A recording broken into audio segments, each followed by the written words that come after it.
അപ്പോൾ ഇത് ഇതേപോലെ ആദ്യം രണ്ടായിട്ട് മടക്കിയിട്ടുണ്ട്. ഇതിങ്ങനെയാണ് നീളം വരിക. ഇവിടെയാണ് ഇതിൻ്റെ കര വരുന്നത്. എന്നിട്ട് ഇത് ഒന്നുകൂടെ മടക്കുക.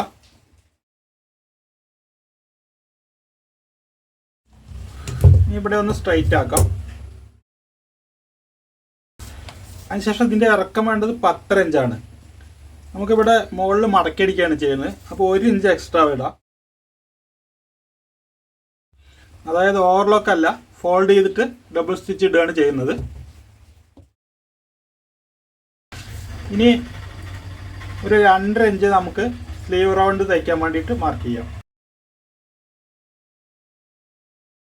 ഇത് 2.5 ഇഞ്ച് ഇടുന്നത് ഇതിൻ്റെ നേരെ പകുതി മടക്കും. എന്നിട്ട് ഒന്നുകൂടെ മടക്കിയിട്ടാണ് അടിക്കുക. അതായത് 1.25 ഇഞ്ച് വീതിയിലാണ് സ്ലീവ് റൗണ്ട് തയ്ക്കുന്നത്. ഇനി ഇവിടെ സ്ലീവ് റൗണ്ട് വേണ്ടത് 14 ഇഞ്ചാണ്.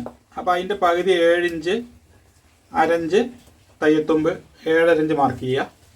ഇവിടെ ഇങ്ങോട്ട് 4 ഇഞ്ച് മാർക്ക് ചെയ്യാം.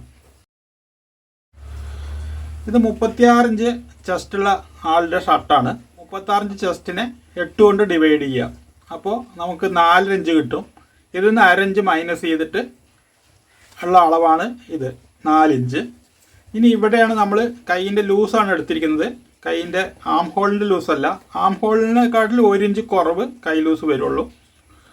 അതായത് ഇപ്പോൾ ഇത് കൈ ലൂസ് എടുത്തിരിക്കുന്നത് 17 ഇഞ്ചാണ്. അപ്പോൾ അതിൻ്റെ പകുതി 8 ഇഞ്ച് വരും. 1/2 ഇഞ്ച് നമുക്ക് തയ്യത്തുമ്പ് വേണം. ഇനി ഇവിടെ ഒരു 2 ഇഞ്ച് മാർക്ക് ചെയ്തിട്ട് നമുക്ക് ആം ഹോൾ വരയ്ക്കാം മതി. എന്നിട്ട് ഇവിടെ ഒരു 1/2 ഇഞ്ച് മാർക്ക് ചെയ്തിട്ട് ഒന്ന് കുഴിച്ച് മാർക്ക് ചെയ്യുക.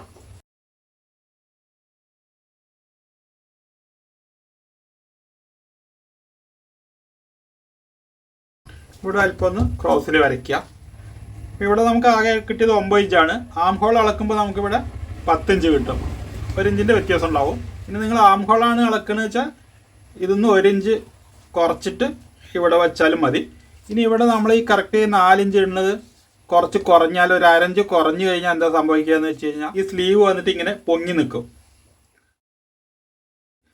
അതേസമയം 1/2 ഇഞ്ച് കൂടിപ്പോയാൽ കൈയിൻ്റെ അടിവശം ഉള്ളിലേക്ക് വലിഞ്ഞിട്ട് ചുളിവടിക്കും.